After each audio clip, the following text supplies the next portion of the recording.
Hello दोस्तों, स्वागत है आपका हमारे यूट्यूब चैनल में। आज हम लोग बात करेंगे क्लास 12 के इतिहास की। ठीक है, तो ये इतिहास का आपका चैप्टर 9 है, जिसका नाम है शासक और इतिवृत्ति मुगल दरबार। ठीक है, मुगल दरबार से रिलेटेड इससे क्वेश्चंस आपको देखने को मिलेंगे। ठीक है, तो बिना देर किए शुरू करते हैं पहले क्वेश्चन से। तो चलिए आते हैं पहले क्वेश्चन में। देखिए कि भारत में मुगल शासक का संस्थापक कौन था।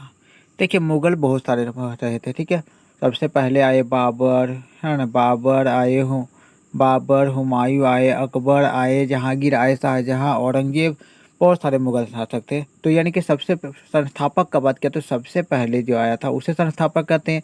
तो सबसे पहले आने वाले कौन थे, वो थे बाबर थे। यानी कि इसका जो सही आंसर होगा ऑप्शन नंबर ए, बाबर। ठीक है, नेक्स्ट बढ़ते हैं दूसरे सवाल पे। बाबरनामा किस भाषा में लिखा गया है।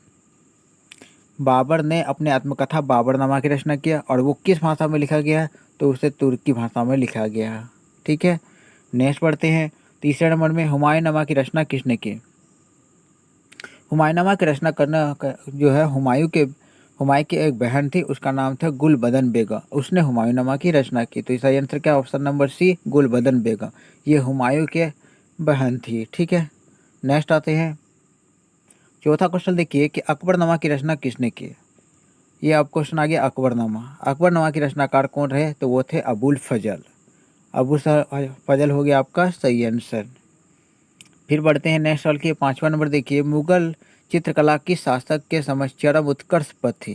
देखिए मुगल थे, बहुत सारे मुगल रहे थे, तो किसके समय में था जो चित्रकला को चरम उत्कर्ष पे था। चित्रकला को बहुत ज़्यादा मान्यता दिया गया था। चित्रकला को रिलेटेड अलग अलग बड़े बड़े पेंटर उसके दरबार में रहते थे।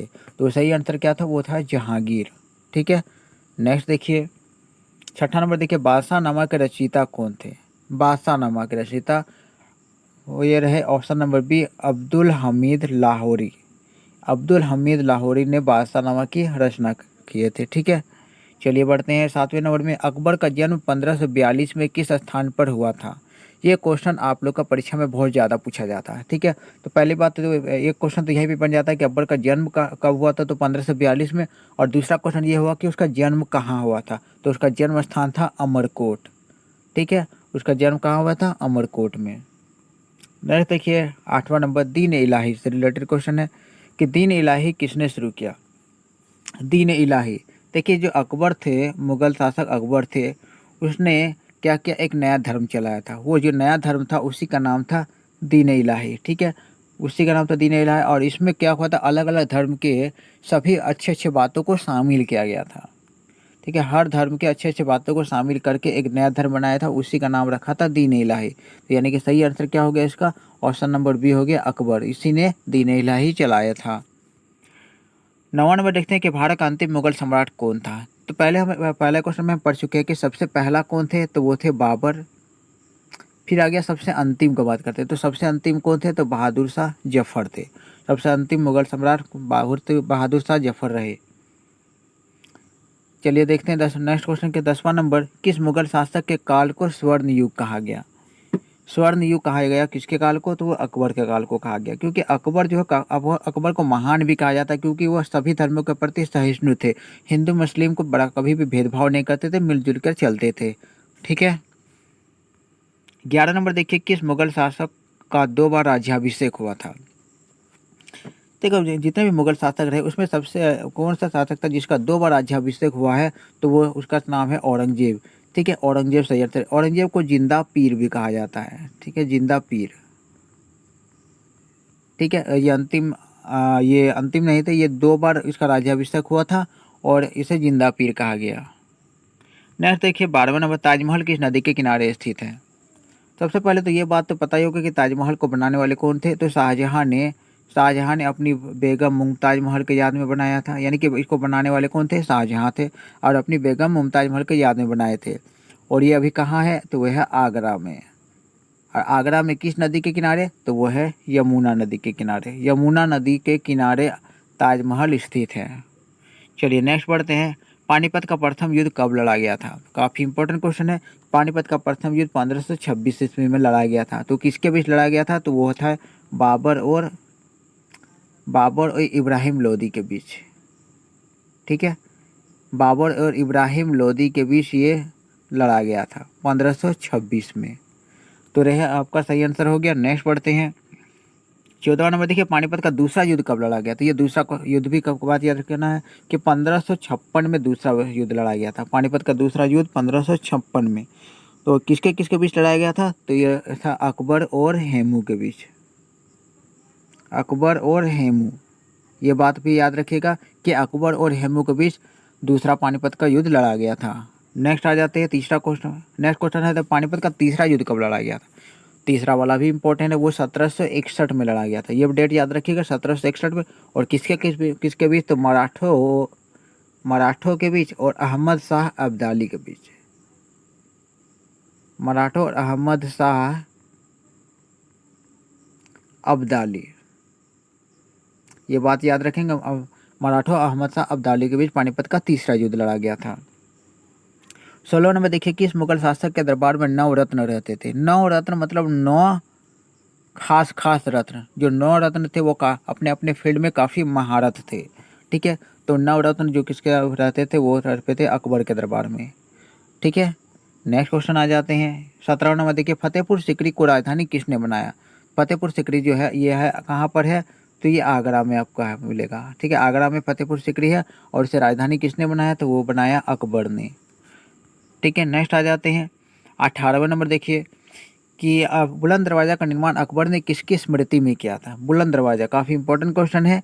और बुलंद दरवाज़ा का निर्माण करने वाले कौन थे? वो थे अकबर थे। और किस लिए इसका निर्माण कराया था? तो गुजरात विजय के उपलक्ष्य में। यानी कि सही आंसर क्या है आपका? ऑप्शन नंबर बी, गुजरात विजय। 19 नंबर देखिए अकबर का राजस्व मंत्री कौन था? ये भी क्वेश्चन काफ़ी इंपॉर्टेंट है। राजस्व मंत्री कौन थे? तो वो थे टोडरमल। टोडरमल इसका सही आंसर हो गया। चलिए नेक्स्ट पढ़ते हैं 20वें नंबर में। जजिया किससे लिया जाता था? तो जजिया जो कर होता था एक टाइप का ये कर होता था, वो गैर मुस्लिमों से लिया जाता था, यानी कि जिम्मियों से लिया जाता था। जिम्मियों, इसी को गैर मुस्लिम कहा जाता है। ठीक है, गैर मुस्लिमों से जो कर लिया जाता है उसी को बोलते हैं जजिया। नेक्स्ट पढ़ते हैं। फिर लिखा हुआ है कि किस मुगल शासक ने हिंदुओं पर से जजिया कर को हटा दिया था? तो हिंदुओं को जजिया कर जो है एक्चुअल में हिंदुओं को दिया जाता था, यानी गैर मुस्लिमों को देना पड़ता था। और इसे एक मुगल शासक ने हटा दिया था, बंद करवा दिया था कि जजिया कर आपको देना नहीं पड़ेगा। तो ये हटाने वाले कौन थे? वो थे अकबर। ठीक है, अकबर इसका सही आंसर हो गया। 22वां नंबर देखते हैं आईने दस ताला पद्धति के प्रतिपादक कौन थे? आईने दस ताला पद्धति के प्रतिपादक कौन माने जाते हैं? वो थे टोडरमल थे। नेक्स्ट पढ़ते हैं। ये रहा आपका 23वां क्वेश्चन। मुगल प्रशासन में प्रांत को किस नाम से जाना जाता था? देखिए प्रांत का बात किया हुआ। प्रांत, अपरांत को मुगल प्रशासन में क्या कहा जाता था? तो उसे सूबा कहा जाता था। ये आपका सूबा हो गया सही आंसर। उसके बाद आ जाते हैं 24वें नंबर में।